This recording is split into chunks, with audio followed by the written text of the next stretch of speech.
नमस्कार, मैं मनोज भट्ट। आप देख रहे हैं किसान तक। खेती घाटे का सौदा साबित होती जा रही है। लगातार खेती में बढ़ती लागत और कम होता फायदा किसानों के लिए चुनौती खड़ा कर रहा है। सरकारी नीतियों में उलझी खेती किसानी किसानों के लिए सरदर्द साबित हो रही है और देश में खेती छोड़ने वालों की संख्या लगातार बढ़ रही है। किसानी जो इस देश का हम कह सकते हैं जो देश का प्रमुख व्यापार हुआ करता था, जीवन का आधार हुआ करता था, वो मौजूदा वक़्त में जिस चुनौतियों से बीत रहा है, जिस चुनौती से जो गुज़र रहा है, उससे किसानों की चुनौतियाँ बढ़ी हुई हैं। इन हालातों में किसानों किसानों के सामने कई तरह की चुनौतियाँ हैं।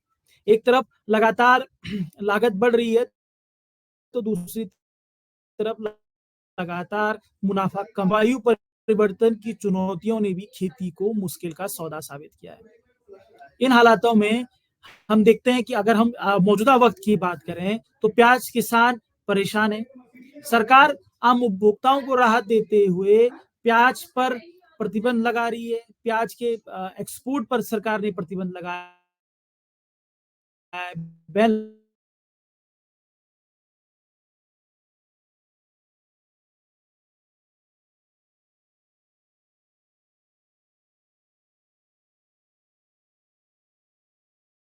लगा दी दिया है, जिसका नतीजा प्याज भी 5 से 10 रुपए किलो तक भी लहसुन बेचा और मौजूदा वक्त में लहसुन की खेती से किसानों ने दूरी बनाई और लहसुन के दाम पीक पर है। इसी तरह से अन्य फसलों का भी हाल है और किसानों की चुनौतियां लगातार बढ़ती जा रही है। ऐसे में खेती की लाज कैसे बचेगी? खेती कैसे फायदे का सौदा साबित होगी और खेती कर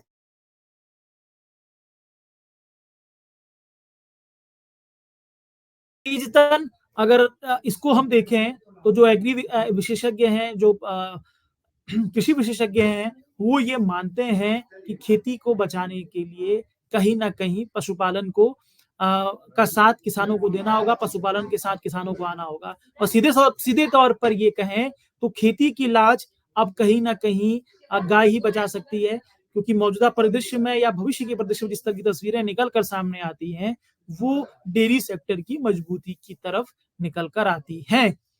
मैं यहाँ पे ये कह सकता हूँ कि खेती को बचाने के लिए या किसानी को बचाने के लिए किसानों को खेती के साथ-साथ डेयरी सेक्टर में भी अपने आप को मजबूत करना होगा, क्योंकि ये इस देश में पशुओं को धन कहा जाता है। हमारे आँव भी आजकल भी गाँव और देश में देशज शब्दों में पशुधन का ज़िक्र है, तो ये समझा जा सकता है कि पशुधन कितना महत्वपूर्ण है और बात आने वाले भविष्य में डेयरी सेक्टर की, तो कैसे खेती से गाय से लाज बचेगी, इसको समझा जा सकता है। ये माना जा रहा है कि कहीं न कहीं डेयरी सेक्टर 2030 तक या 2045 तक बहुत मजबूती के तौर पर होगा।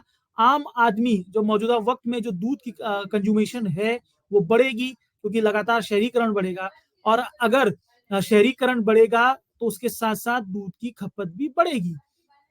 अगर हम बात करते हैं कि मौजूदा वक़्त में हमने देखा कि कोरोना के बाद में दूध का उत्पादन कम हुआ है और ऐसे में दूध की क्वालिटी बढ़ाने के लिए यानी कि दूध का उत्पादन बढ़ाने के लिए कई कृषि कंपनियाँ इस पर आगे आ रही हैं।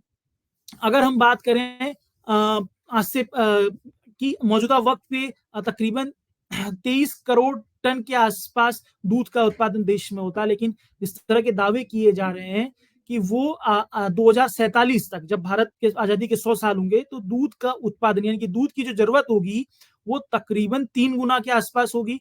तकरीबन ये मान सकते हैं कि 60 से 65 करोड़ टन तक दूध की आवश्यकता होगी और इसके पीछे का कारण क्या होगा कि बढ़ती शहरी की आबादी, साथ ही साथ खेती और पशुपालन से लोगों की दूरी और प्रति व्यक्ति दूध की खपत, जो मौजूदा वक़्त में 460 ग्राम प्रति व्यक्ति दूध की खपत है, जिसका दुगना होने का अनुमान है।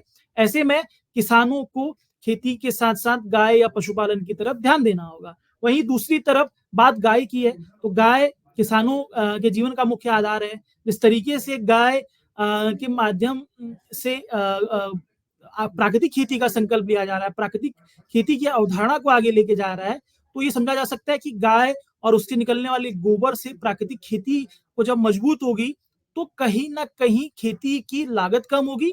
तो दूसरी तरफ जो कृषि से निकलने वाले उत्पादन हैं, जो उत्पाद हैं, उनका ब्रांडिंग एक प्राकृतिक उत्पाद के तौर पर होगी, तो उसके भी उनके दाम मिलेंगे। वहीं तीसरी तरफ अगर हम लोग बात कर रहे हैं कि जिस तरीके से गोबर से निकलने वाले बायो सीएनजी यानी कि जो गोबर का ईंधन है, उसको भी भविष्य में उज्ज्वल संकेत के तौर पर देखा जा रहा है, जिसे पेट्रोल और डीजल के विकल्प के तौर पर प्रचारित किया जा रहा है।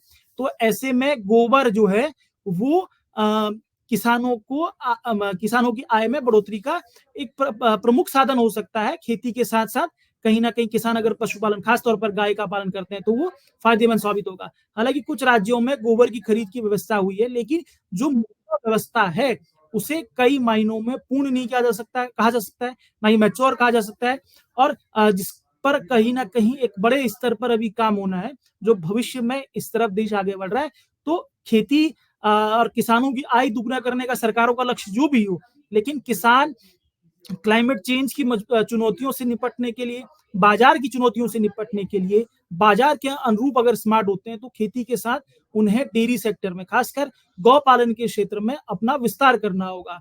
खासकर देसी किस्मों की गाय को के विस्तार के तौर पर देखा जा रहा है। देसी किस्मों के क्योंकि देसी किस्म की जो गाय होती है, उनका दूध अपने आप में बेहतरीन होता है, तो इसका भी एक बाजार खड़ा हो रहा है, जिसका उपभोग किसानों को करना होगा, क्योंकि बाजार किसानों के उपभोग करने के अनुरूप बनता है। बाजार अक्सर किसानों का शोषण करता है, तो यहाँ पर भी किसानों को अपने माइंडसेट को मजबूत करते हुए बाजार का उपभोग करने के लिए बाजार की ज़रूरतों के मुताबिक अपने आप को ढालना होगा। ये हमारी कोशिश थी। आपको हमारी कोशिश कैसे पसंद आई? अगर आपको हमारी कोशिश अच्छी लगती है, तो मैं शेयर कीजिए, लाइक कीजिए और इसी के साथ अपना भरपूर सहयोग बनाए रखिए। इजाज़त दीजिए, आप सबसे फिर मुलाकात होगी।